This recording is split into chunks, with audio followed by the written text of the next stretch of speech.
আসসালামু আলাইকুম। আজকে আমি আপনাদেরকে এই রেডিমেড বা কাজ করা জামার গলা কিভাবে কাটিং আমি সেলাই করবেন সেটা দেখাবো। আপনার ভিডিওটি না কেটে প্রথম থেকে শেষ পর্যন্ত দেখুন, আশা করি বুঝতে পারবেন। এখানে আমি দেখেন জামার কাপড়টি নিয়ে নিচ্ছি। এখানে আপনারা শব্দগুলো অ্যাবাউট করবেন।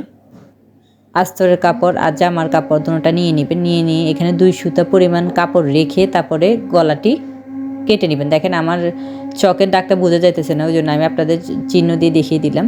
এখানে দাগ অনুযায়ী আপনারা গোল করে কেটে নেবেন। 2 সুতা পরিমাণ কাপড় রাখবেন, ঠিক আছে, সেলাই করার জন্য। এখানে কোনো পট্টি লাগবে না, বক্রম লাগবে না, কিছুই লাগবে না। আপনারা ইজিলিভাবে যে কোনো কাজ করা জামার গলা তৈরি করে নিতে পারবেন। দেখেন এখন আমি আপনাদেরকে সেলাই করে দেখাবো। এখানে জামার কাপড়টাও নিয়েছি আর আস্তরের কাপড়টাও নিয়েছি। এভাবে কাপড়টা নিয়ে নেবেন।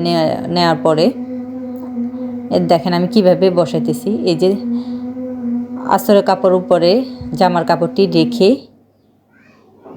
এই সাইড থেকে ধরে আমি সেলাই করতেছি। কিভাবে করতেছি আপনারা ভিডিওটি দেখেন মনোযোগ সহকারে, তাহলে বুঝতে পারবেন। এই যে 2 সুতা পরিমাণ কাপড় রেখে তারপরে আপনারা সেলাই করে যাবেন। এখানে পুঁতি আছে, পুঁতির উপরে যেন সেলাইটা যেন না পড়ে, তাহলে কিন্তু আপনার সুই ভেঙে যাবে। আপনি একদম সাবধানে কাজটা করতে হবে।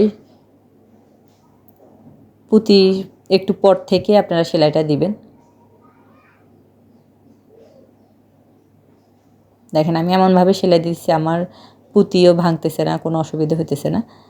2 সুতা পরিমাণ কাপড় রেখে আপনারা সেলাইটা দিবেন। এভাবে ঘুরিয়ে আমি সেলাই করে নেব। খুব ইজি, একদম সহজ, পানির মতো, বুঝলে একদম সহজ, কঠিন কোনো কিছু না।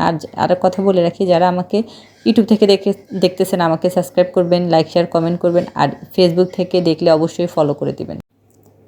এই যে দেখেন গলাটি একদম রেডি করা শেষ।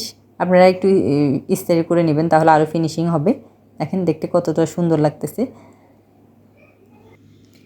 এই জামাটি কাটিং আমার সেলাই ভিডিও আমার চ্যানেলে ফুল আছে, আপনারা চাইলে দেখে নিতে পারেন। আমার চ্যানেলে গিয়ে আপনারা অবশ্যই ঘুরে আসবেন, সাথে স্টাইলিশ সেলাই। সবাই ভালো থাকবেন। আল্লাহ হাফেজ।